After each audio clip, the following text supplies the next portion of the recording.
Aló. Hola, buenas. ¿Se escucha? ¿Se escucha bien? Si se escucha, amigo. Sí. Ya. Sí, se escucha. Buena gente. Y se ve la pantalla. Bien. Acabo de autodescubrirme, se está grabando efectivamente. Acá sale. Así que sí, va a estar grabado. Pero participen porque lo más importante de los textos no es solamente ver el video, sino que es discutirlo, hacer sus preguntas. Vamos a tener un espacio para las preguntas. ¿Ya? Y para todo ese tipo de cosas. Lo importante es que la formación la hagamos de manera interactiva, de manera constante, de manera colectiva, ¿ya? Porque esto es lo fundamental para la emancipación de la mente, que es nuestro motivo de estar acá. Ya, perfecto. Y yo creo que vamos a partir. ¿Están listos para partir? ¿No quieren esperar más? Digan sí, digan no, digan algo. Po. Es una buena pregunta. Po. ¿Alguien de acá vio el video? ¿O leyeron? Yo leí. ¿Alguien más? Yo leí y vi el video. Y vi el video. Ya, acá. Ya, vamos a echar una última revisadita del grupo de Telegram si es que alguien está entrando. Si no,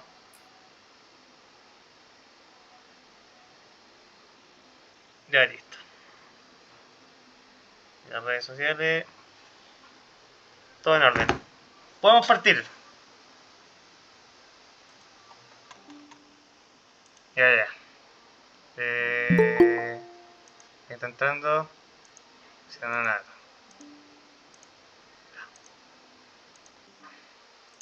¿Se ve? Sí. Sí, Ya, perfecto. Bueno, gente, compas, compañeros y compañeras o compañeras, como se quieran decir. Lo que nos convoca el día de hoy es este texto maravilloso, crucial, fundamental, esencial, que lo levantamos en la escuelita, pero como si fuera una Biblia, no porque queramos levantarlo como copiar y pegar, sino porque para nosotros es una gran inspiración, ¿ya? Y marca un antes y un después en el marxismo internacional. ¿Ya? Acá, bueno, emancipar la mente se llama, en verdad el nombre completo es emancipar la mente, actuar en función de la realidad y mirar unidos hacia adelante. Ya es el nombre completo, pero lo resumimos como emancipar la mente más sencillito, porque para qué vaya a decir el nombre completo. ¿Ya? Es texto de Deng Xiaoping, el gran reformador de China, en 1978. De hecho, no sé cuántos se dieron cuenta, pero ahora que tenemos logo nuevo, la personita que está ahí es Deng Xiaoping, saliendo del anquilosamiento mental. Que ahí vamos a explicar qué es el anquilosamiento mental para nuestro compañero Deng Xiaoping. Vamos a partir, entonces, esto es una pequeña presentación, después vamos a las preguntas, las discusiones, muy importante el tema de la discusión. Contexto histórico. Vamos a dar un contexto histórico. Acá en la jornada de formación siempre le damos un contexto de producción, ¿ya? Por cuándo se hizo este texto, en qué contexto, en qué condiciones, por qué y a qué responde, ¿ya? Porque cada texto se hace en un contexto determinado y eso es importante para que analicemos el contenido y su validez y cómo lo adaptamos a este contexto, ¿ya? Porque la mayoría de los que están en la escuelita es porque quieren hacer un proceso de transformación de carácter socialista en Chile, en 2022 y para adelante. ¿Ya? Esto fue escrito en 1968. Ahora, lo primero que tenemos que obviamente situarnos es la Revolución China. ¿Ya? La Revolución China tiene un tremendo mérito, porque si bien no fue la primera, como la Unión Soviética tuvo, acá está entrando gente, no fue la primera, la Revolución China tal vez sí puede decirse que ha sido más exitosa. ¿Ya? Esto es una opinión personal, pero ya está superando en cantidad de tiempo la Revolución Soviética y pudo superar el periodo de decadencia. ¿Ya? Ha sido un proceso muy largo, larguísimo, ya lleva casi 100 años, si contamos desde la guerrilla para adelante. Entonces, está entrando la gente ahora recién. Entonces, este proceso es muy importante que lo podamos evaluar, que lo podamos dignificar y extraer las lecciones correspondientes. Y ahí traje una serie de sucesos rápidos que le dan contexto a este texto de Deng Xiaoping. Primero, el movimiento Rectificación de Yan'an, ya ese es un movimiento iniciado por Mao, ya por Mao Zedong en el 43, en 1943, que básicamente es un proceso de rectificación de campaña, de estudio y de discusión intelectual al interior del Partido Comunista Chino para separarse de los dogmas y elaborar un marxismo propiamente chino, ¿ya? Que prontamente los chinos se dan cuenta de que su revolución tiene que ser en un contexto nacional y no puede seguir la receta soviética como los mismos soviéticos querían y algunos chinos también querían, con gran fracaso, en masacre, ¿ya? Todos sabemos, lo dijimos en la jornada anterior, que la primera cuestión teórica que pone Mao es acá los que van a hacer la revolución van a ser principalmente campesinos y no los obreros. Los obreros van a tener la dirigencia intelectual, pero el campesino es el músculo de la revolución en China, ¿ya? Bueno, y acá el movimiento de rectificación de Yan'an es muy importante porque fue un antes y un después. Es el que pone hay que crear un marxismo chino, ¿ya? Deng Xiaoping retoma esto muchos años después. El dilema del partido en los 50s. ¿Ya? Como sabemos, Mao Zedong y los revolucionarios chinos toman el poder aproximadamente consolidado en el 53, ¿ya? Como ya listo, ya el Kuomintang ya lo echaron para Taiwán, ellos ya controlan todo el país, eso ya es como en el 53. En los años 50, el Partido Comunista Chino tiene un gran dilema de qué chucha hacer, básicamente, porque ya tienen el control del país, pero están en una situación paupérrima, casi feudal, están destruidos por décadas de guerra y ahora tienen que demostrar la capacidad de gestionar el país.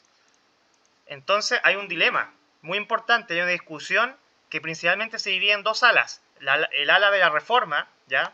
Que era el ala de Deng Xiaoping, pero en ese momento era dirigida por otros personajes como Chen Yun o Liu Shaoqi, ¿ya? Que es el ala que dice el Estado revolucionario no se puede hacer cargo de todo. Tiene que darle paso a los mercados, controlados por el Estado, pero necesitamos del mercado.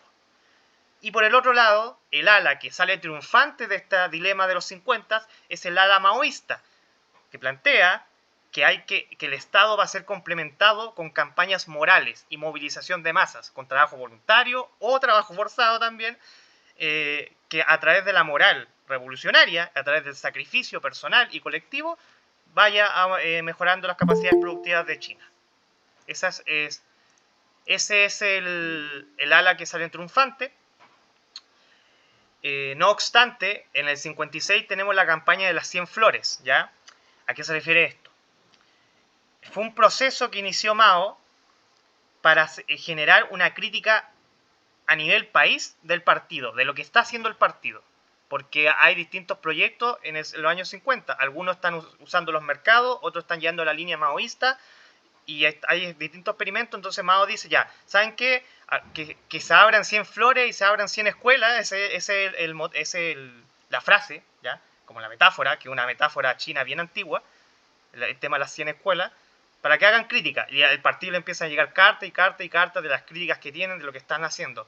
Pero en el 56... Poco después, a los meses, Khrushchev denuncia en el llamado discurso secreto a Stalin y da un cambio de rumbo en la política de la Unión Soviética. Mao toma esto muy mal, se pone prácticamente paranoico y lo que hace es acabar con la campaña de crítica, se acaba con la crítica y aparte utiliza las cartas como evidencia para perseguir a quienes lo criticaron, ¿ya?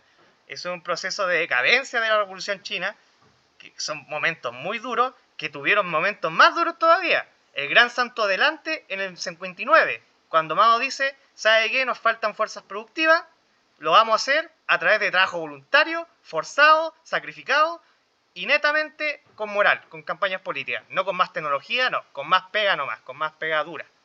Sale horrible, existe una hambruna gigantesca y hay muchos problemas que surgen del gran salto adelante. En el 59, para colmo, Mao lleva otra política que es la revolución cultural. Dice, para acabar con el estado atrasado mental que tiene nuestro pueblo y nuestro partido, necesitamos una revolución cultural. Necesitamos cambiar la cultura, pero ya. Entonces, básicamente, surge todo este tema de los guardias rojos, de la destrucción de los intelectuales anteriores, de la destrucción del material intelectual anterior, del forzar un cambio cultural. Esto significó la purga de muchos elementos bastante positivos del partido, en general una purga masiva y descontrolada que se salió de manos de todos los que aparentemente desafiaran la línea política maoísta.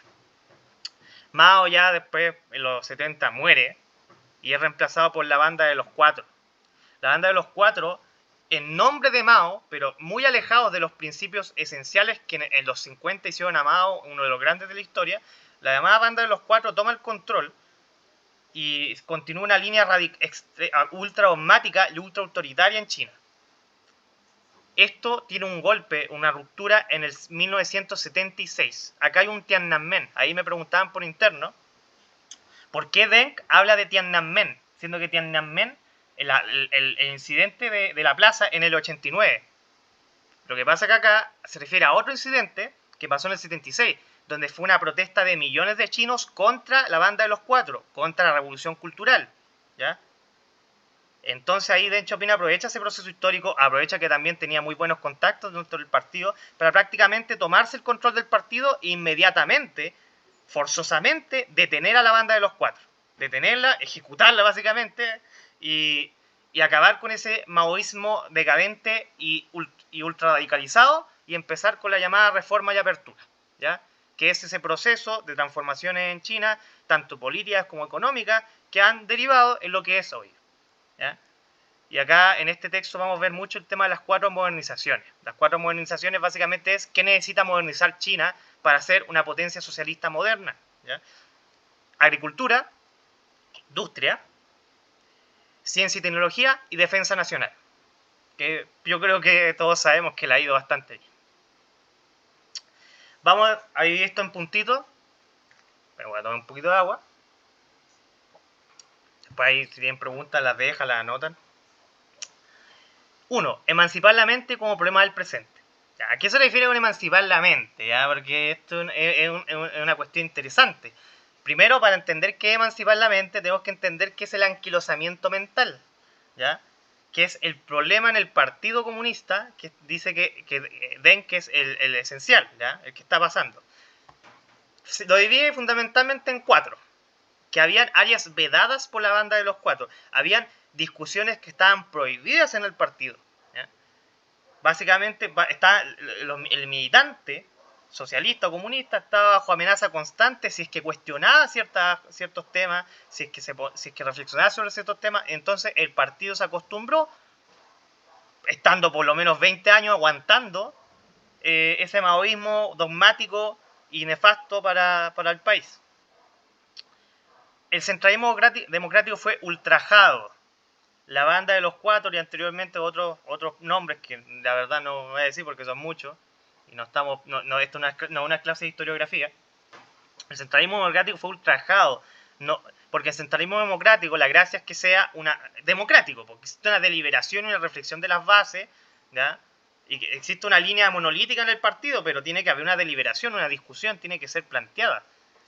Y no se daba. Era lo que decía el Comité Central y punto. Y los que no, bueno, derechamente fueron asesinados. En el caso de Deng Xiaoping salvó por poco, ¿ya? Salvó por muy poco. Su mentor, por ejemplo, Liu Shaoqi, lo asesinaron. A Deng Xiaoping lo dejaron herido nomás. Tuvo que escapar, tuvo que correr por China, a su hijo lo dejaron parapléjico, pero fue un proceso bien duro, bien duro. Tercero, se ha confundido lo correcto con lo erróneo. Acá Deng Xiaoping toma una frase de Mao, del Mao antiguo, del Mao que sí se reivindica. Buscar la verdad a partir de los hechos. Es decir, extraer lo que es cierto, cuál es la realidad de lo que yo estoy analizando. Ese es como el principio fundamental para el marxismo, por lo menos el marxismo chino, que es ese proverbio, es un proverbio chino también, es un proverbio de hace miles de años, busca la verdad a partir de los hechos. Se ha confundido lo correcto con lo erróneo, porque básicamente, como no se discute qué está mal y qué está bien, no existe una diferenciación entre lo que se está haciendo bien y lo que se está haciendo mal. Y Den dice, hay gente que está trabajando y los castigan porque, no sé, no hizo caso al Comité Central, y hay gente que no hace nada, que solamente dice sí, y los premian. Entonces, eso es un problema que vamos a ver en muchos partidos. Recuerden, compañeros y compañeras, que esto lo estamos adaptando al Chile de hoy, a nuestra experiencia militante. Y cuarto, la fuerza de la costumbre heredada de la sociedad anterior. Esto es muy importante. ya que todos somos herederos de la sociedad anterior. Nosotros que estamos en este camino del marxismo, intentamos ser un poquito más avanzados, estudiar, trabajar para que nos vaya bien, pero ¿cómo se llama esto? Nosotros no surgimos perfectos. Todos vienen con una fuerza de la costumbre y de la sociedad anterior. En nuestro caso, el neoliberalismo, ¿ya?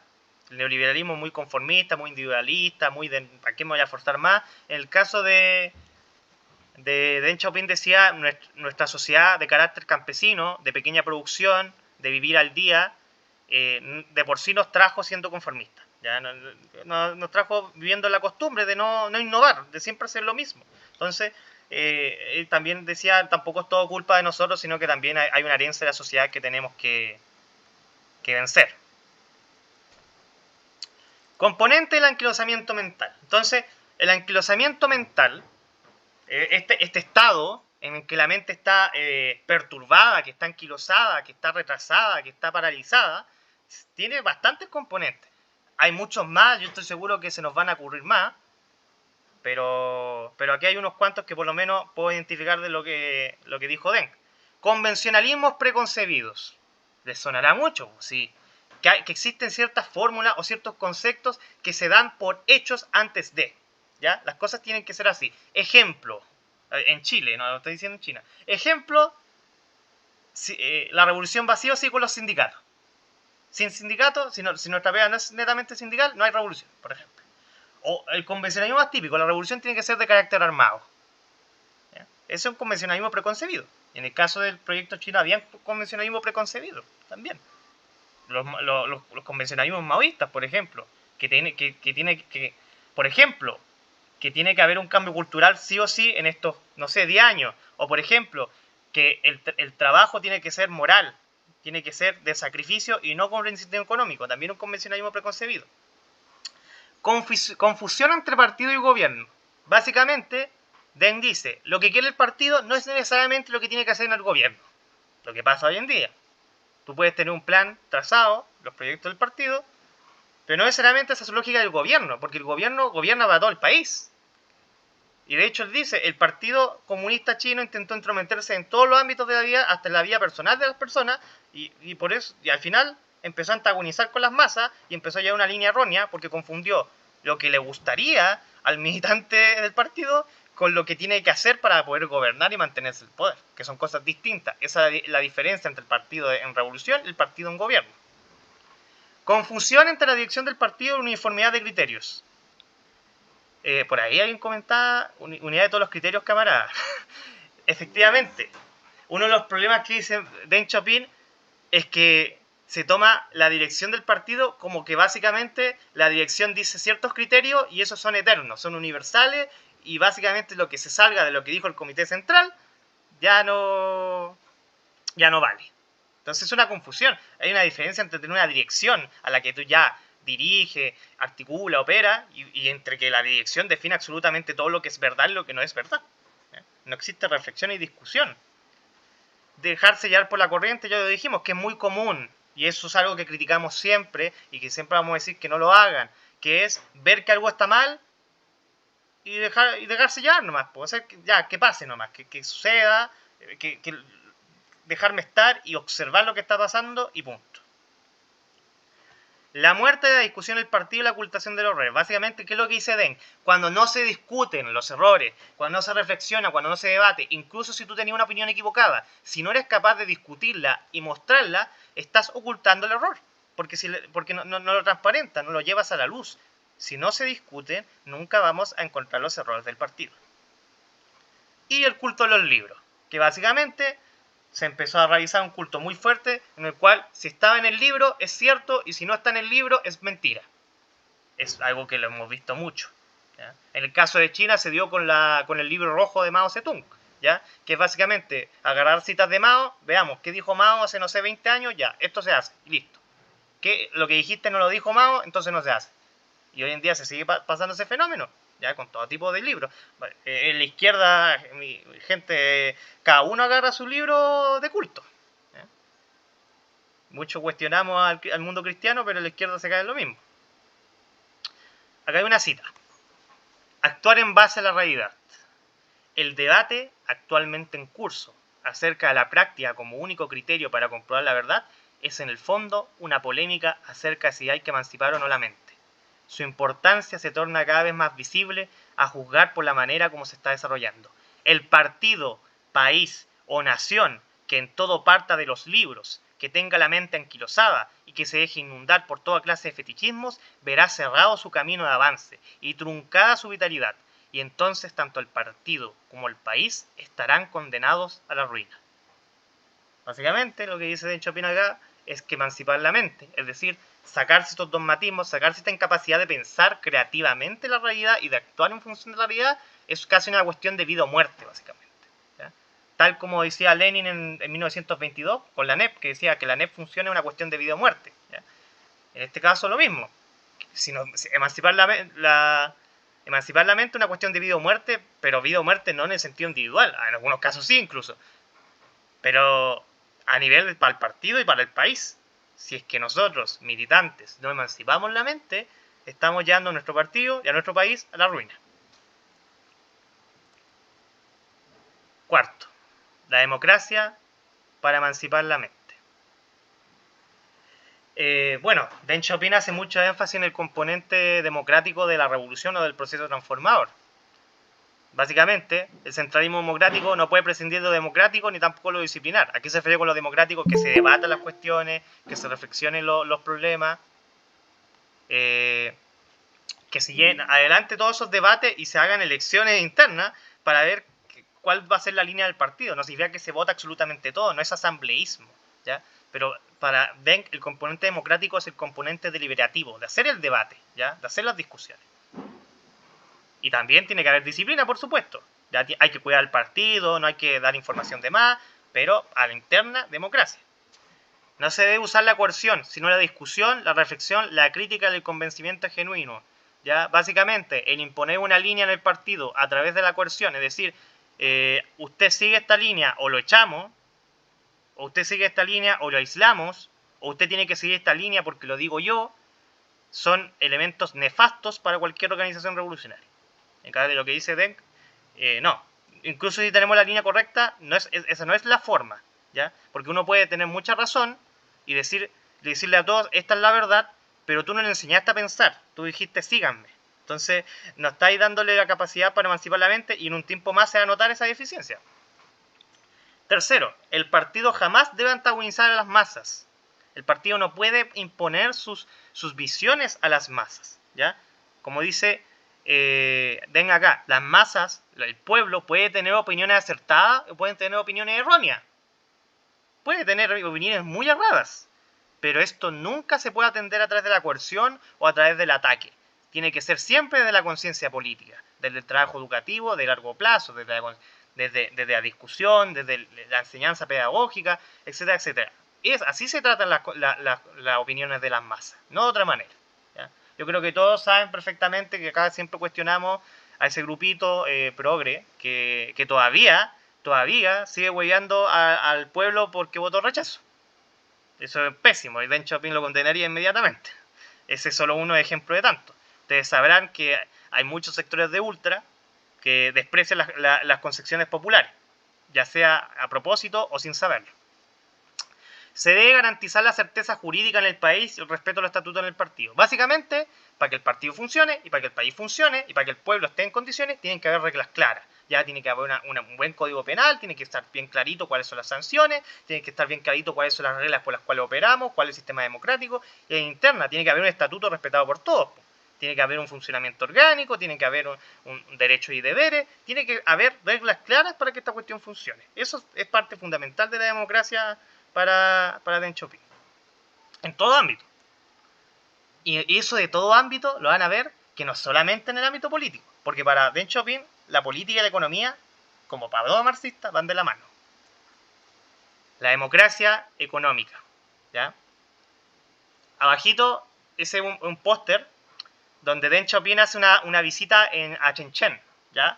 Shenzhen es muy interesante porque Shenzhen era una islita pesquera súper pobre que Deng Xiaoping usa como experimento de las zonas económicas especiales. Básicamente, hacer una zona de negocio donde llegan empresas extranjeras con supervisión del Estado, pero con un mercado fuerte controlado. Y Shenzhen hoy en día es la cúspide de la tecnología en China, otro ejemplo.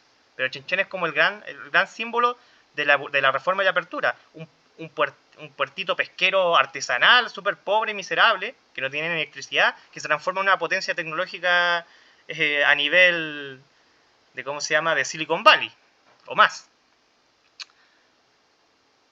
La democracia económica. Deng explica la reforma de apertura económica de una necesaria lógica democrática, ¿ya?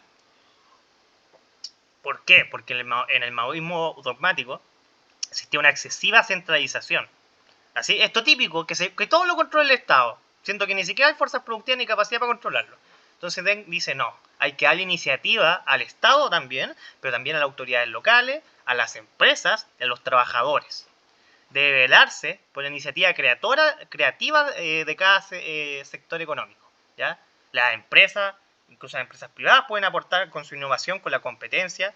Los trabajadores, sobre todo, pueden aportar con su innovación, ya con su capacidad de liderazgo en cada sector económico. Las autoridades locales, los alcaldes, los gobernadores, pueden aportar su iniciativa a la economía nacional, etcétera, etcétera.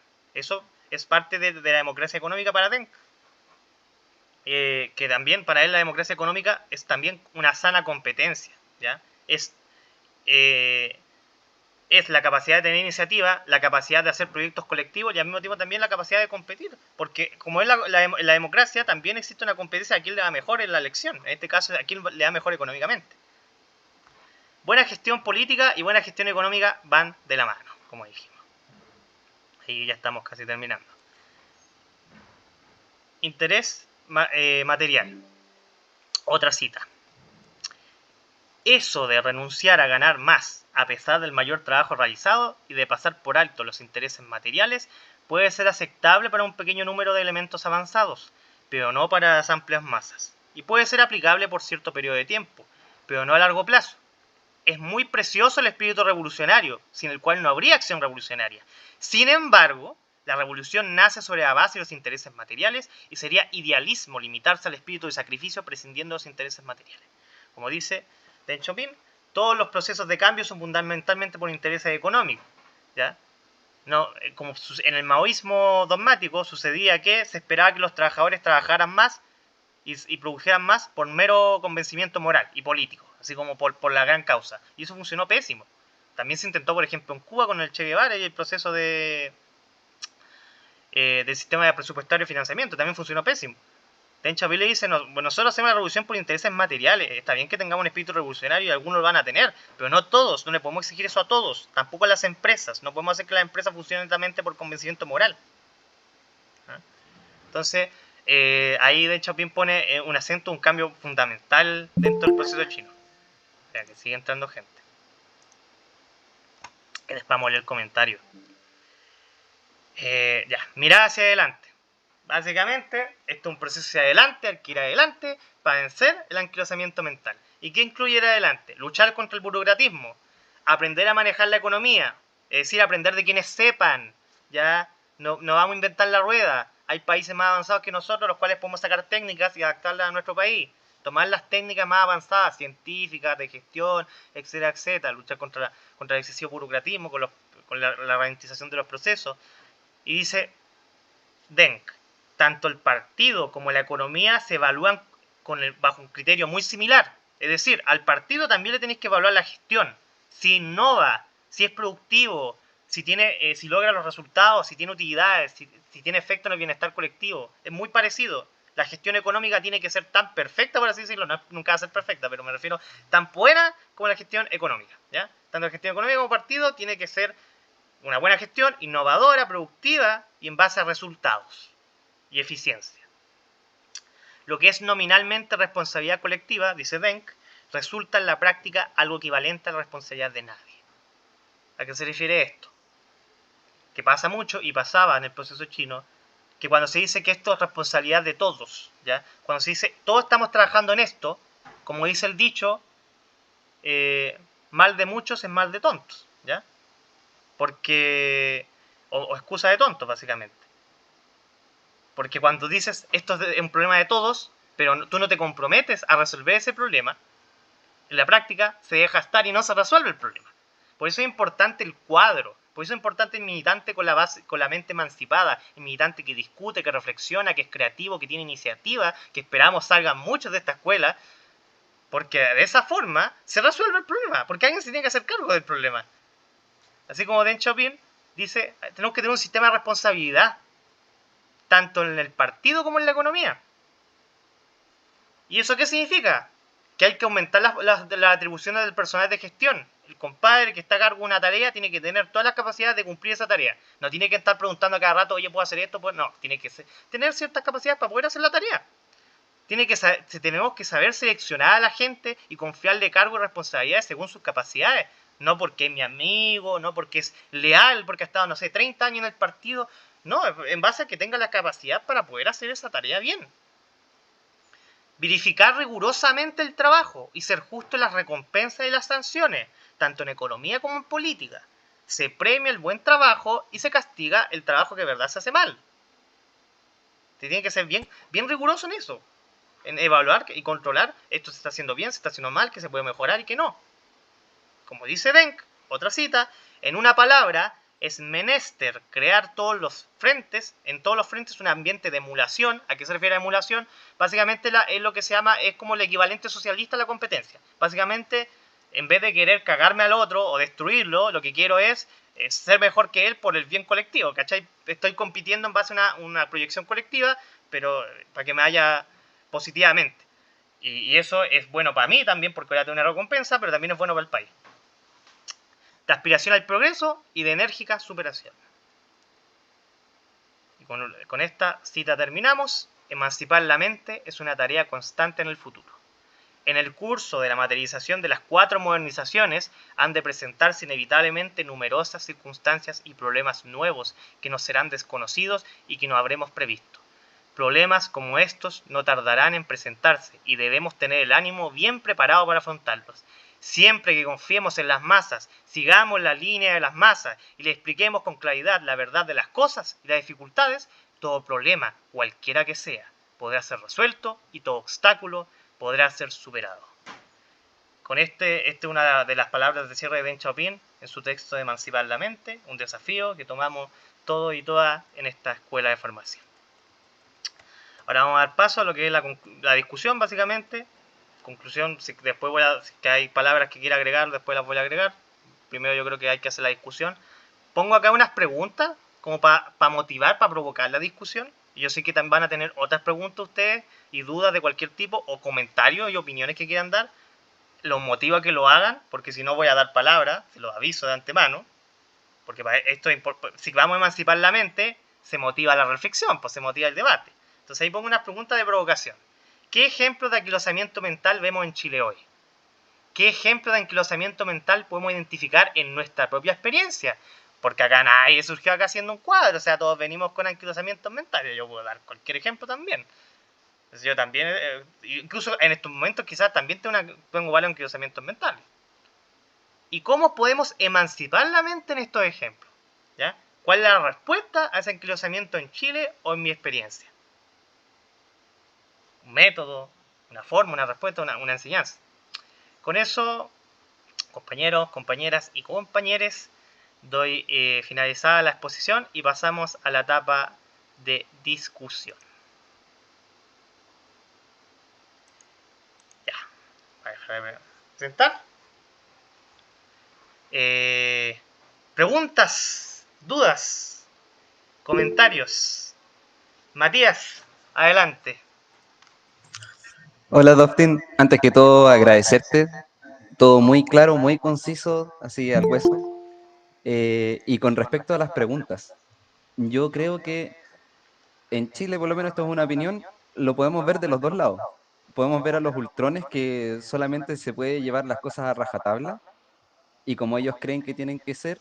Y por el otro lado también vemos a la gente común y corriente, o más que igual está politizada, pero que espera que su rival político también obedezca 100% a la idea preconcebida que tienen ellos. Y lo digo como, por ejemplo, en el prejuicio que tienen que el comunista no puede tener iPhone, no puede tener, puede ganar un buen sueldo, no puede especializarse en ciertas cosas y que siempre creen que es el Estado el que va a dominar todo. Entonces, de alguna manera este texto me gustó bastante porque sentí que dejaba por el suelo tanto el pensamiento que se le exige, por ejemplo, al gobierno de Boric o a la gente de izquierda que tienen que ser full de izquierda, y que también es contraproducente porque los adversarios también están en esa línea de que no, po. O sea, tú no puedes tener ciertas actitudes capitalistas, entre comillas, porque no es propiamente tal del comunismo que nos ha vendido Hollywood o que nos ha vendido toda la propaganda. Y eso también corre para el otro lado. O sea, también hay harta gente de izquierda que le dice a la gente de derecha, no sé, po, alguien que de derecha que dice, oye, el Estado puede hacer esto, y al tiro también se transforma en comunista. Entonces ahí nos topamos que efectivamente nosotros no estamos para nada emancipados como sociedad. O sea, la mente la tenemos totalmente adormecida y lleno de dogmas. Y de repente la práctica y la realidad en verdad es lo que se pega, es lo que más nos pega cachetada, se podría decir. Y que eso es lo que siempre tenemos que tener ojo, que tenemos que también hacer ver a las personas este planteamiento, porque si no va a llegar la ola populista que está agarrando harta fuerza, que se basa meramente en eso, y va a eliminar cualquier ideología de cualquier lado de los dos, entre comillas, extremos en el fondo, la dicotomía de izquierda y derecha, sino que simplemente lo va a agarrar todo. Eso era como mi cosa, pero muy buena la presentación y la encontré al hueso, me gustó bastante. Felicidades. Gracias, compañero. De su intervención destaco efectivamente el tema de las cachetadas de la realidad, ¿ya? Eso es algo que vamos a tocar mucho, porque la realidad nos ha pegado muchas cachetadas en el último tiempo. A la izquierda, después del estallido, le han dado muchas cachetadas. Pero la idea es que extraigamos las lecciones de esas cachetadas. ¿Y qué nos quiere decir? Eh, Acá preguntan, bueno, voy a agregar que va, igual acá mencionaban cositas del corto de los libros. Acá Diego Troncoso decía que Chenchen tiene un centro comercial gigante que todo quien quiera importar de China debe visitar, etcétera, etcétera. Andrés Delgado pregunta, ¿den qué opinaba de Trotsky? No, creo que por lo menos en lo que he leído no ha tocado mucho el tema de Trotsky porque tampoco respondía a su proceso. Y en China Trotsky nunca pegó mucho, ¿ya? Después, como posterior, como en el Tiananmen del 89, un poco más adelante, como que empieza a pegar un poquito, pero nunca pegó mucho, ¿ya? Obviamente deben identificar a Trotsky simplemente como un dogmatismo de ultra izquierda. No puedo decir que era mucho que les haya tocado mucho. Más preguntas, dudas o comentarios a las preguntas que se plantearon. Primero, digamos, ¿alguien tiene dudas del texto o de algún tema? Eduardo. A mí me sale una duda que en una parte Deng, ese párrafo es buenísimo, de hecho, habla de Tiananmen. Fue muy crítico. Te pregunté en interno, me dijiste que fue un tema de otro conflicto de Tiananmen que hubo, que no fue el del 89. Y ahí, para que le dedicáis a todos los demás para esclarecer toda Ah, ya, esa. ya, ya. Ya lo voy a Y volver. ese párrafo, de hecho, también, porque es muy bueno lo que dice ahí. Sí. Lo que pasa ahí, como les dije, ese es otro Tiananmen. Hay otros Tiananmen, ¿ya? Hay otros. Este es un Tiananmen muy importante. Es del 76, cuando está la banda de los cuatro. Porque en ese momento existe una revolución popular espontánea, es casi que un estallido social en contra de la banda de los cuatro, ¿ya? Porque primero se da porque muere Zhou Enlai, ¿ya? Zhou Enlai, el premier chino muy importante, fue hace poco estábamos compartiendo mucho ese documento de las críticas de Zhou Enlai al proceso Allende, ¿ya? Zhou Enlai es un capo, un gran diplomático, un tremendo gestor de la revolución china que muere en el 76 y en su funeral se da una tremenda manifestación porque la banda de los cuatro quiere prohibir que se vele por Zhou Enlai. Evidentemente, porque Zhou Enlai es una persona completamente antidogmática, una persona que quería la reforma en China, y cuando muere la banda de los cuatro prohíbe que se le haga homenaje. Entonces, a partir de esa cosita coyuntural, casi que es como cuando viene a sacar los milicos y esa es la cuestión coyuntural, o el tema de los 30 pesos también es una cuestión coyuntural, como lo que dice Mao, que es la chispa en la pradera, lo que prende la wea, lo que después de años de represión, esta supuesta revolución cultural, de esta destrucción y esta opresión al pueblo, esta coerción contra el pueblo para quitarle las ideas a la fuerza, es que de pobreza, de trabajo forzado, de nulo sentido económico, etcétera, etcétera, etcétera, etcétera, es que estalla esta weá y millones de chinos y chinas salen a la calle a protestar contra la banda de los Cuatro. La banda de los Cuatro acusa que esto es un movimiento contrarrevolucionario, dice esta weá lo planeó Deng Xiaoping. Hasta donde sabemos, Deng Xiaoping no lo planeó, pero se aprovecha obviamente del momento cultural y dice, esta es la mía, ¿cachai?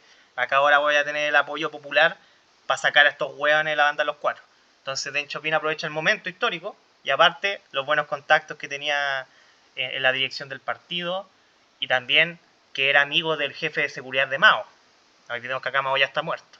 Entonces el jefe de seguridad de Mao, no me acuerdo el nombre ahora, aprovecha poquito después para mandar unos agentes de inteligencia, seguían detenidos estos hueones en la banda de los Cuatro, juicio rápido, ejecución, nuevo rumbo. Ese es más o menos el Tiananmen del 76, que fue brígido, fue brígido. Ustedes lo buscan, los chinos quemando camiones, bueno, así dejando la pura cagada, ¿ya? Pero para defender el socialismo. Ojo, el socialismo antidogmático. Eduardo levantó la mano, algo que decía antes que siga leyendo los comentarios. Sí, una cosita que quería poner también, es que en ese mismo párrafo cuando Deng habla de la plaza Tiananmen, hay una cuestión que me hace mucho ruido, que habla de echar a andar la democracia y dejarla correr sin miedo. Es una cuestión de Deng Xiaoping que a mí me encanta, que Deng Xiaoping decía que había que confiar en la democracia y no tener miedo al liberalismo y cuestiones así, porque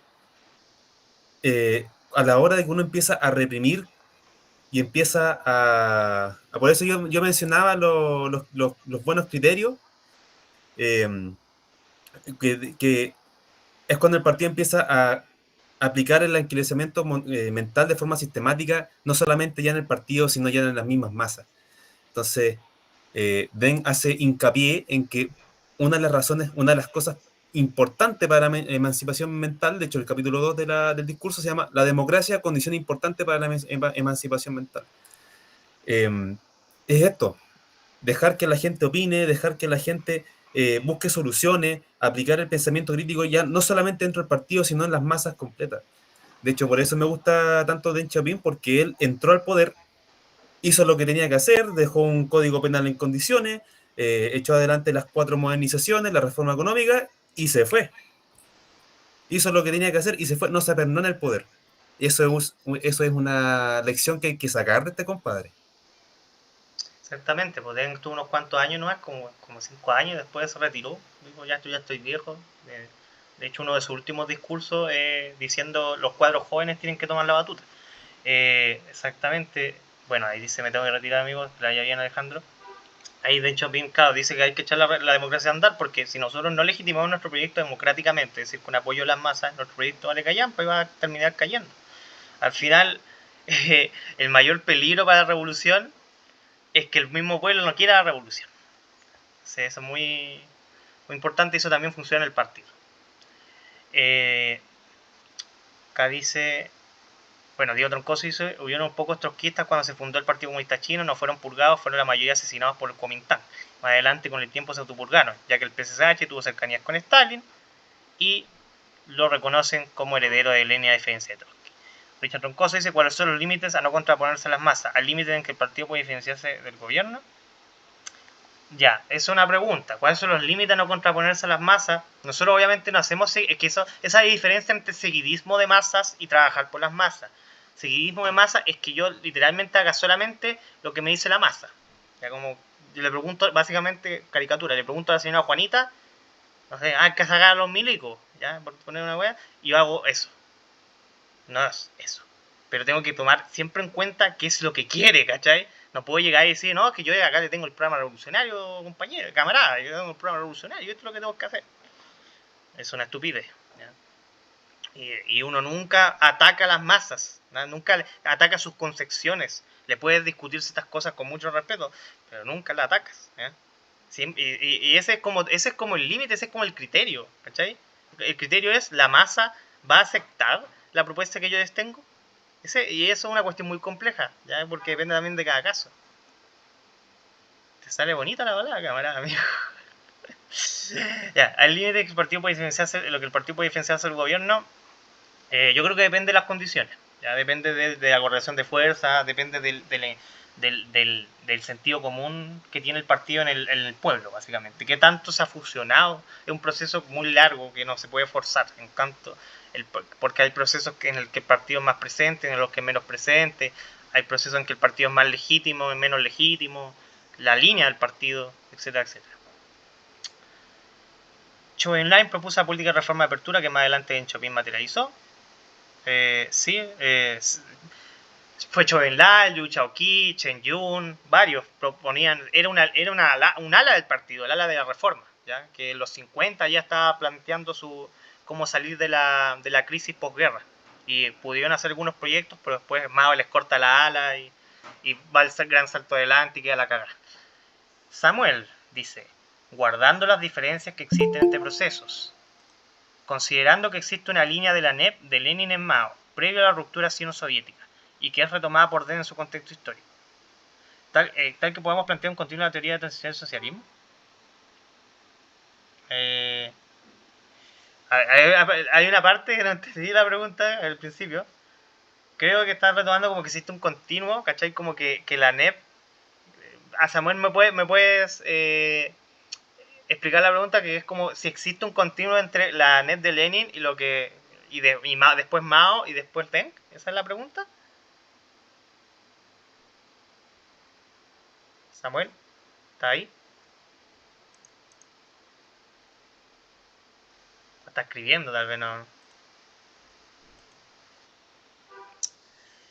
Sí, efectivamente Mao le da el beneplácito y de hecho Mao, no sé si, creo que lo compartieron en la escuelita, una discusión que tiene Mao con el Che Guevara, en el cual le dice que se puede permitir incluso empresas imperialistas en el país porque nosotros no podemos controlar todo y de hecho necesitamos de su técnica, necesitamos aprender de su técnica, necesitamos de sus inversiones, de sus capitales, necesitamos su capacidad de gestión. Mao en los 50 era bien defensor de eso. A fines de los 50 que surge con esta línea de movilización de masa, que es la que toma Norcorea después. Corea del Norte sí, es como el único país que sigue con la línea de movilización de masa. Es extraño, ¿ya? Algunos todavía no se explican qué es lo que lleva a que Mao cambie de esa NEP, de lo que él llamaba la dictadura democrática popular o de la nueva democracia, le decía. Decía que nosotros todavía no podemos pasar del socialismo, tenemos que tener un proceso de nueva democracia por un buen tiempo.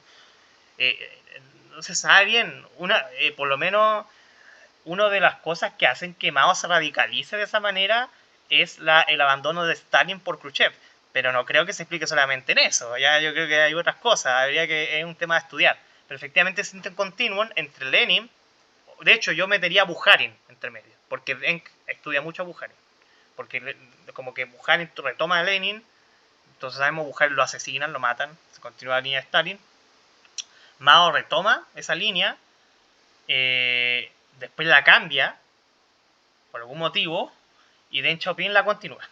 Entonces ese continuo en el marxismo soviético chino. Hay más, obviamente, los otros personajes. Por ejemplo, el nexo entre Lenin, o sea, un nexo importante para Deng, que es Liu Shaoqi, que poco se conoce, pero es como su mentor que lo asesina en la Revolución Cultural. Pero existe ese continuo. Ya, Ficha Tongoso dice muchas gracias porque nada me lo voy a tirar. Matías Palma recordó mucho a Lenin en el qué hacer, con lo que dice de la crítica y en su discurso, las juventudes comunistas con que deben partir de las publicaciones que están, pero no quedarse en solamente eso en el dogmatismo. Exactamente, por la gracia del marxismo, que lo ha dicho Lenin, lo han dicho todos, es que tenemos que podemos estudiar, pero esas tesis que estudiamos, las puntualizamos, las actualizamos y si es necesario hasta las refutamos. Yo les voy a decir, voy a ser polémico, de repente hasta vamos a refutar a Marx, pero en el momento presente, ¿ya? Porque cada uno es producto de su tiempo. Hoy en día es nuestro deber hacer un marxismo a la chilena del siglo XXI. Esa reunión con el Che del 1960, ¿no? No me acuerdo la fecha en verdad, pero ahí como que Mao plantea Es un proceso de degeneración, la verdad. No es como que cambia de un día para otro. Y también Mao es muy contradictorio entre lo que escribe y lo que hace. Se podría decir que Deng fue más maoísta que el mismo Mao. Si tomamos el Mao original, el Mao que escribió sobre la contradicción, el Mao que hablaba de luchar contra el dogmatismo, ya ese Mao antidogmático, como dice Deng, el Mao de la rectificación de Yan'an, el Mao del 43, el Mao de los 50 tal vez. Sí, si tomamos ese Mao, sí, ese núcleo de Mao es el que toma Deng. Y Deng lo cita en todo el texto, y lo cita constantemente. Esto lo hizo Mao, como hizo Mao, etc.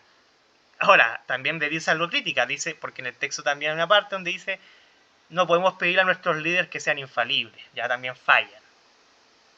Obviamente tampoco tenía críticas más duras, pero en ese tiempo todavía no se podía permitir tanto crítica a Mao, ¿cachai? Todavía era muy endiosado. Ahí el Hecho está levantando la mano, pero acá hay alguien acá. ¿Hasta qué punto nos debemos alejar del anquilosamiento mental de la ultraizquierda con su culto del libro de la teoría sin práctica, pero sin llegar al anquilosamiento mental que pueden tener las masas populares con sus preconcepciones y costumbres arcaicas? Es que es distinto. Este tipo de preguntas depende mucho del área y del problema que estamos hablando.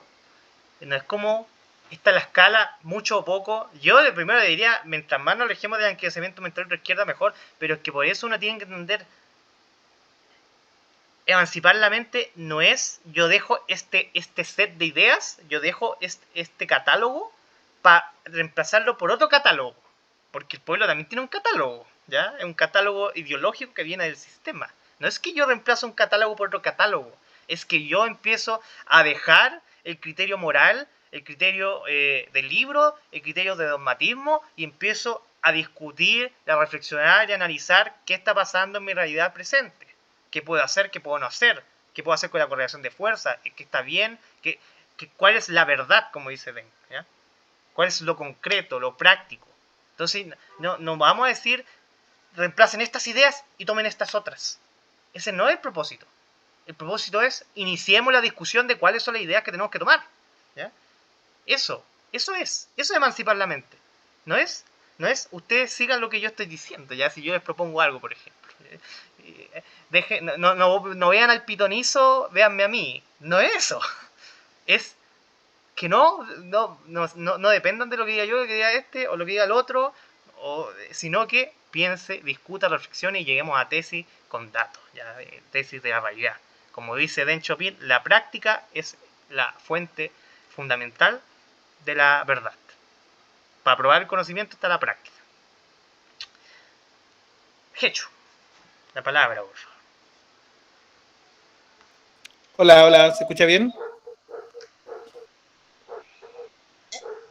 ¿Aló? Sí. ¿Sí? Ya. Gracias, compadre. Gracias, público, querido. Oye, para ir complementando unas poquitas cosas sobre el texto de Deng Xiaoping. Muy buena la presentación de Dustin. Deng Xiaoping fue un gran defensor de la NEP, porque los que habrán visto el video saben que Deng Xiaoping fue estudiante en la época donde Lenin aplicó la NEP. Y Deng Xiaoping fue estudiante de las universidades soviéticas, comprendiendo muy bien y leyendo a Bukharin y la NEP de Lenin. Entonces, Deng Xiaoping entiende que el proceso de modernización de China requiere de un proceso muy parecido a la NEP. Lo malo es que Deng Xiaoping termina siendo más maoísta que el propio Mao. Mao, en sus textos del 42 y en adelante, cuando habla de la nueva democracia, por ejemplo, ¿por qué una persona preguntaba por qué Deng Xiaoping habla tanto de la democracia y de los tintes democráticos? Es porque Mao, cuando crea la nueva democracia, propone un sistema multipartidista, que es muy ajeno a lo que propone la vieja lógica soviética del unipartidismo, del Partido Comunista como vanguardia exclusiva. En cambio, en China se hace una revolución con 9 partidos, ¿ya? Y eso es básicamente porque ellos actúan acorde a lo que necesitaba la época. Porque en la época de ellos, el Kuomintang, con Chiang Kai-shek, tenían una dictadura de un partido único. Por ende, para diferenciarse en la revolución que ellos hicieron, ellos propusieron y ganar también el apoyo de las fuerzas políticas contrarias al Partido Nacionalista de China, de Chiang Kai-shek, fue una concepción de multipartidismo. De ahí viene, porque el Partido Comunista China no era el más grande en ese momento de China. Sí, ellos se ganan el poder, pero no eran el partido hegemónico ni mayoritario. Entonces la concepción de Mao en ese sentido es, bueno, si nuestro oponente reivindica lo que es el partido único, el partido de vanguardia, pero en este caso nacionalista, nosotros vamos a unir todas las fuerzas opositoras en el multipartidismo y en una democracia.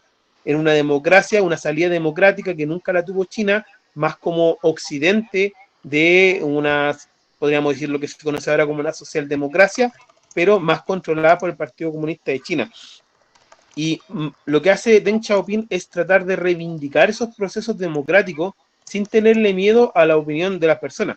Otro punto importante del texto de Mao del 31 contra el culto a los libros, que era que fórmulas abstractas sirvieran para toda época y todo momento. Dustin lo dijo bien, que Lin Biao escribe, en realidad no escribe, recopila la información de lo que vendría siendo discursos de Mao y lo cristaliza en lo que vendría siendo el libro rojo, que es en la Revolución Cultural vendido como un libro, básicamente una Biblia de los 10 mandamientos, donde todas las personas tenían que hacer todo lo que salía en el libro. Entonces, en China existía un viejo proverbio en la Revolución Cultural: todo lo que diga Mao es correcto, todo lo que haga Mao es cierto. Lo que teorice Mao es cierto y es correcto y se debe aplicar, y lo que haya hecho Mao es lo correcto. Entonces, esa concepción metafísica que reivindicaba el general Lin Biao, la banda de los cuatro y la Revolución Cultural, fue precisamente lo que vino a erradicar Deng Xiaoping. Deng Xiaoping escribe, en realidad este no es un texto propiamente tal, esto se recopila como un texto, pero es un discurso. ¿Por qué? Porque en el 76 Deng Xiaoping toma la misión de recorrer el país y dar estos discursos frente a militares, frente al sindicato ferroviario, frente a campesinos, etcétera. Va dando esta enseñanza. Cuando leen ustedes la obra escogida de Deng Xiaoping, se van a dar cuenta que son discursos que Deng Xiaoping da por todo el país. Y en ese momento actuar unidos era porque China, la revolución china en el momento de Mao del 76 estuvo a punto de colapsar. Ya los militares se estaban rebelando, existía un excesivo burocratismo, existía una corrupción gigantesca que acompañó a China hasta como el 2013 o 2014, un proceso de corrupción muy grande que hasta el día de hoy igual tiene, pero de menor forma. Y todo esto conllevó a que el pueblo chino y el propio Mao no siguiera la ciencia marxista de la comprensión materialista. Entonces, lo que hace Deng Xiaoping en este texto y en otros más es devolverle al marxismo el materialismo de actuar acorde a la realidad. O sea, eliminar las concepciones preconcebidas, eliminar los candados que tenemos en la mente. Yo sé que esto es muy actual y es demasiado actual, porque ustedes van a poder fijarse en cualquier charla, en cualquier discusión entre marxistas, que su forma de discutir es copiar textos. O sea, mi respuesta es, yo te respondo copiando un texto literal de Marx, una frase, o te respondo copiando un texto literal de Lenin.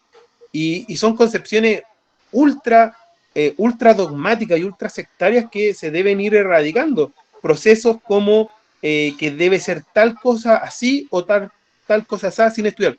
Por ejemplo, muchas personas van a decir, no, que la revolución por la vía democrática, por ejemplo, como no se puede realizar en Chile porque Allende fracasó. ¿Ya? Es una fórmula preconcebida, porque si nosotros nos ponemos a pensar que no podemos hacer lo que fracasó, básicamente la revolución por la vía violenta no podríamos hacerla, porque es la forma que más ha fracasado en la historia de la humanidad. En todos los países, incluyéndonos nosotros, ya sea por los sindicatos en el principio de siglo, por la intento de revolución de Marmaduke Grove, no sé, por todos los procesos que se han hecho, nosotros hemos tenido más fallas a través de la revolución por vía de las armas que por la vía democrática. Y nadie podría decir, no, esa es una forma que no se debe aplicar porque siempre va a fallar. No, cada contexto histórico, cada momento en el tiempo va a decretar, a través del estudio, a través de la concientización, lo que se puede hacer como proceso revolucionario o proceso de transformación. No existe un no porque sí, ni un sí porque sí. Se debe analizar cada momento y cada lugar sin fórmulas preconcebidas. Y eso es como un tipo de enseñanza que nos da Deng Xiaoping. Mao cometió pero errores groseros en ese sentido, ya cuando estaba viejo se mandaba puras cagadas, el salto adelante fue un cagazo tremendo, que el Daftil le dijo que es peca de pura voluntariedad, muy cercano a lo del Che Guevara, muy parecido después lo que aplicó eh, Pol Pot con las comunas populares de Mao, pero llevado a Camboya, lo que después se aplicó en Vietnam también con las comunas populares llevadas a Camboya, pero Deng Xiaoping sí tuvo un acto de coraje que fue muy en pos de la unión, que él mismo estaba dando el discurso. Él dijo, nosotros no le vamos a hacer a Mao lo que le hicieron, lo que hizo Khrushchev con Stalin. No lo vamos a condenar, no lo vamos a eliminar públicamente. Nosotros reconocemos la obra imperecedera de Mao a través de la revolución y del proceso y del gobierno, pero también somos conscientes de los errores que tuvo. Aún así, con todos sus aciertos y errores, nosotros reivindicamos la figura de Mao como padre fundador de lo que es la nueva China. Eso, compañero. Gracias, Hecho. No hay mucho que agregar ahí, fue bastante explicativo, importante los antecedentes que entrega. Fabián dice, si no se hubiera radicado la banda de los cuatro, China hoy sería una nueva Norcorea. Norcorea es la representación viva de cómo un dogmatismo puede terminar de matar a un país, económico políticamente. Ya, eso ya es jugar a la política ficción. No me gusta mucho jugar a la política ficción, es como, ¿qué hubiera pasado? ¿Sí? Porque no sabemos, lo hecho. No obstante, yo creo que el proceso revolucionario chino lo hubiera pasado como la URSS, porque había tanto malestar popular que si no tomaba la batuta la facción del Deng Xiaoping, que si no tomaba esa revitalización del socialismo, perfectamente la gente ya sabe que abandonemos el socialismo. Pasó mucho, pasó en el bloque del Este, eso es lo que pasó, de fondo. La crisis política y económica, junto con el apoyo al imperialismo también, llevó a la contrarrevolución. Porque cuando el socialismo no satisface las necesidades populares, la gente vuelve solita al capitalismo. Necesita un pequeño empujón nomás. Entonces, yo no creo que hubiera terminado como Norcorea, personalmente. Yo creo que derechamente China sería un país capitalista. Pero mal, o sea, un basurero de imperialismo como es la India hoy en día. Yo diría, ¿qué quiere ver qué sería de China? Mira la India, mire Bangladesh, que son países bastante similares pero con otro proceso histórico. No sé quién levantó la mano primero, Karina o Hechu. Le voy a dar la palabra primero a la Karina porque Hechu ya acaba de hablar. Hola compañeros, compañeras. Primero quiero agradecer la instancia y el espacio. Esta es la primera jornada de formación en la que participo de esta escuela marxista. Y la verdad me gustó bastante el texto y el video para complementar, la verdad es que estuvo bastante bueno. Yo la verdad es que tratando de aplicar lo que he aprendido con el texto, con la sesión, con el video, en el contexto de Chile, lo que veo es que es un problema como transversal, o sea, yo diría que en muchas izquierdas, si decimos que hay muchas izquierdas, no sé, desde los anarcocomunistas, los marxistas libertarios, los marxistas leninistas que fetichizan un poco la revolución o la vía armada, y hasta los mismos progres, en el mal sentido de la palabra, lo que hacen muchas veces es convertir, incluso como torcer a Marx y al materialismo para convertirlo en idealismo, y que básicamente tanto los militantes como las masas deben defender ideales morales, deben defender el ideal de la revolución, el ideal del comunismo, y el ideal de una serie de valores, y sacrificarse por ellos, ignorando sus intereses materiales.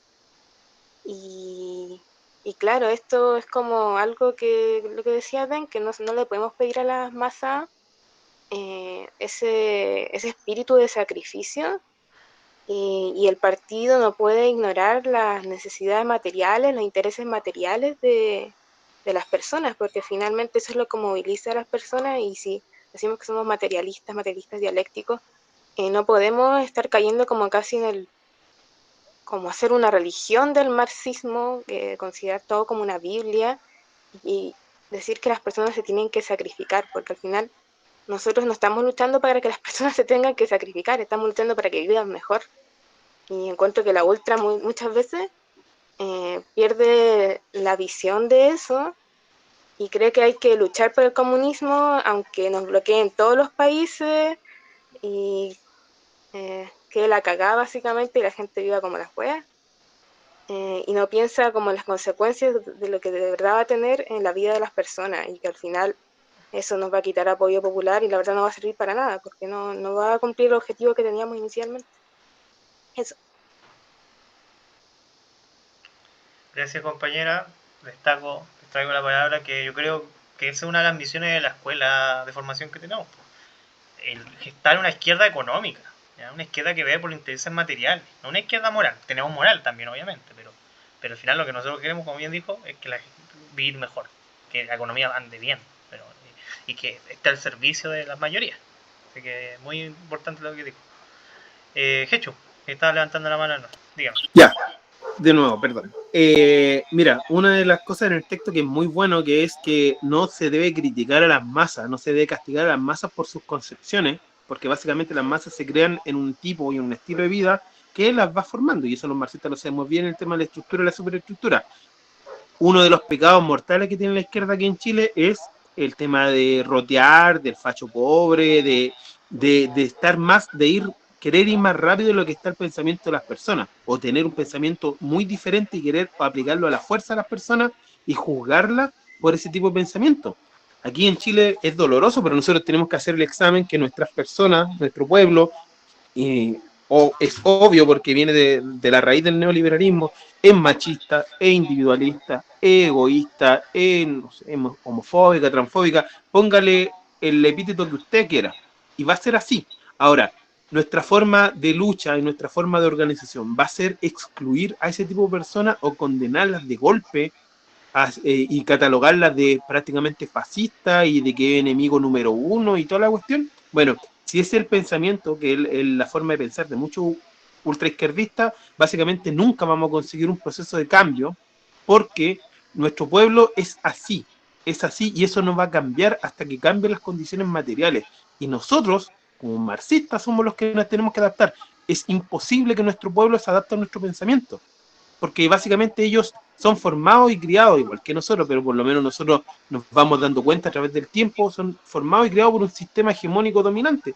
Por ende, la gente no tiene otra concepción de la vida, ni del pensamiento, ni de su forma de ser. Y esto va mucho con lo que es la enseñanza de Mao.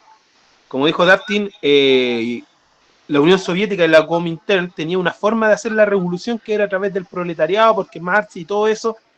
Y Mao se llevó grandes críticas porque en su proceso no era con partido único, sino era con partido multipartido y no era con el proletariado como vanguardia, sino que era, era con el campesinado. ¿Por qué? Porque China tenía más de un 96% de campesinos, no tenía proletariado en su fuerza. Y hasta el día de hoy los dogmáticos, por ejemplo, era la joxista, que no coincidió nunca la revolución al estilo de Mao porque no usaba el proletario, sino porque usaba el campesino, y hasta el día de hoy se le dice a ese proceso revisionista, el revisionismo histórico de Mao. De hecho, muchas formas de marxismo, pensamiento marxista que hay, Vaquero y muchos, nunca han catalogado a Mao como al Mao viejo, que es el Mao que nosotros reivindicamos, como marxista. ¿Ya? Siempre se le catalogó como revisionista y al proceso chino nunca se le catalogó como socialista. Por ende, creo que nosotros debemos tragar esta cosa de forma muy, muy difícil. Primero, analizar nuestro pueblo, analizar cómo es, ¿ya? Nuestro pueblo es machista, es tal, y desde ahí, desde ese análisis que va a ser muy duro, que va a ser muy difícil y que que nos va a golpear la moral, pero desde ahí en adelante se toman las formas que son los procesos de lucha. No antes, y no interponiendo nuestra idea, porque nuestra idea no hace sentido a nosotros nomás. Nosotros tenemos que tomar los pensamientos de las masas, del pueblo, y darle una salida política que le haga sentido. Y en ese orden, lo que le hace sentido es materialmente lo que cambie rápido su realidad. Ahí viene el primer cambio. Y luego los cambios de pensamiento que muchas generaciones de nuestro pueblo se van a morir tal como están con este pensamiento, y eso nosotros no lo vamos a poder cambiar y nosotros en enemistarnos solamente vamos a ganar más rechazo de la gente, esas personas van a morir con ese pensamiento y son las generaciones nuevas y obviamente con un cambio material por delante, primero que todo, la que va a desarrollar quizá un pensamiento más como lo tenemos nosotros. Pero adelantarse a eso e imponerlo a la fuerza es básicamente lo que nos tiene con una izquierda casi inexistente. Eso. Gracias, Hechu. Destaco de eso dos cositas. De no, reiterar. No significa que, que hay que hacer seguismo de masa, ¿ya? Pero el criterio que es la realidad, o sea, como está el Estado, el punto de partida del pueblo, es a partir de eso lo que trabajamos. ¿Ya? Eso determina cómo los podemos educar, cómo podemos mejorar sus posiciones, etcétera, etcétera. Y lo segundo, destaco de nuevo el tema, algo que dice Den, que la práctica es la vara del conocimiento. ¿Ya? La práctica. Hay que participar de los procesos políticos. No nos sirve de nada hacer teorizaciones y programas sin estar en los hechos, en la práctica que compruebe que lo que yo estoy planteando, la tesis que, porque a una parte del estudio, es decir, yo hago un estudio de todas las categorías y todas las situaciones del país y a base de eso elaboro una tesis, que es la más probable, que es importante que sea más probable, porque uno puede elaborar una tesis y en verdad no es probable. Y una cosa es que yo tengo que ir probándola, pues de a poquito, tengo que hacer experimentos reiterados, tengo que ver cómo está la situación concreta, si es que cambia la situación, entonces yo tengo que reescribir. Con todos los revolucionarios hicieron eso, de repente cambiar la tesis de un año para otro, porque tenían que estar en el proceso constante de la lucha de clase y de la política. Entonces es importante participar de los procesos, importante tener opinión y trabajar en torno a cada lucha que se va dando sin perder de vista obviamente el horizonte estratégico a largo plazo. ¿Ya? Por eso yo destaco que siempre militen, participen, organícense, no solamente estudien, esto no es una cuestión libresca, lleguen a la práctica y comprueben en la práctica lo que estamos pensando. Matías Palma dice, es dar el punto a los libertarios que dicen que el comunismo es que todos sean pobres. Y te dice, por eso la derecha tiene tanto seguidor en el sector rural. Sí, eso es un tema grave acá en la compañía del sur. Ahí es complejo, muy complejo, es uno de los grandes desafíos que tenemos porque en las regiones rurales nos destrozan por paliza. Misa Política dice, caminante no hay camino, se hace camino al andar. Efectivamente. Camino, sabemos a dónde queremos llegar, pero cómo llegamos es un misterio. El misterio se hace caminando, dice acá. Muy importante los dichos populares, ¿eh? Siempre funcionan para este tipo de cosas. ¿Alguna otra palabra o comentario que quede? ¿Alguna cosita que les quede así como en el tintero? ¿Algún otro ejemplo que digan que es necesario? Ahí Andrés dice, me tengo que retirar, muchas gracias por la instancia. Me la haya muy bien. Karina dice, igual se me olvidó decir que hay ciertos partidos que lo único que se hace es seguir al CC y pasarse por las discusiones de las bases. Efectivamente, es un problema que por ejemplo yo conozco muy bien, yo todos acá conocen muy bien lo que es un comité central que le da lo mismo la discusión de las bases. Así que eso más que nada, compañeros y compañeras. Si no hay nada más, lo dejamos hasta acá. Se hace bienvenida cualquier otra retroalimentación que quieran decir de la jornada. Varios dijeron que les gustó la jornada, eso nos deja contentos, pero pues ahí está escrito una retroalimentación, un comentario. Y también, si es que se quiere seguir la discusión en el chat o en otras instancias, tenemos un Discord también, se puede continuar la discusión constantemente, nosotros tenemos que discutir, debatir siempre. Si quiere invitar más gente a la escuela, inviten gente a la escuela, traigan gente a la escuela, tiene que ser una comunidad grande, weón, del futuro del marxismo chileno. Y si tienen ideas de textos, de cosas que les gustaría que discutiéramos, si ustedes tienen una propuesta, si de repente quieren que se exponga algo, de repente acá usted dice, ¿sabe qué? ¿Puedo poner algo? Todo ese tipo de cosas, tírenla igual, tírenla, conversemos. Si este es un espacio colectivo, comunitario, ¿ya? Discusión. Acá estamos emancipando la mente. Y emancipar la mente necesita ejercitar la mente. Estuvo bueno, socialicen el PPT. Le vamos a enviar el PPT. Vamos a enviar el PPT para que lo tengan, ¿ya? En volada ustedes después lo comparten ahí. Es como un casa a casa pero con otros marxistas o gente que le interesa a la izquierda, le hacemos un volanteo con emancipar la mente. La presentación es bonita, el principio te quedó bonita. Cómo ser un buen comunista, Liu Shaoqi, podríamos leer. Sí, a mí me gusta ese texto de cómo ser un buen comunista de Liu Shaoqi. Ahora estamos poniendo fuerte con el marxismo chino.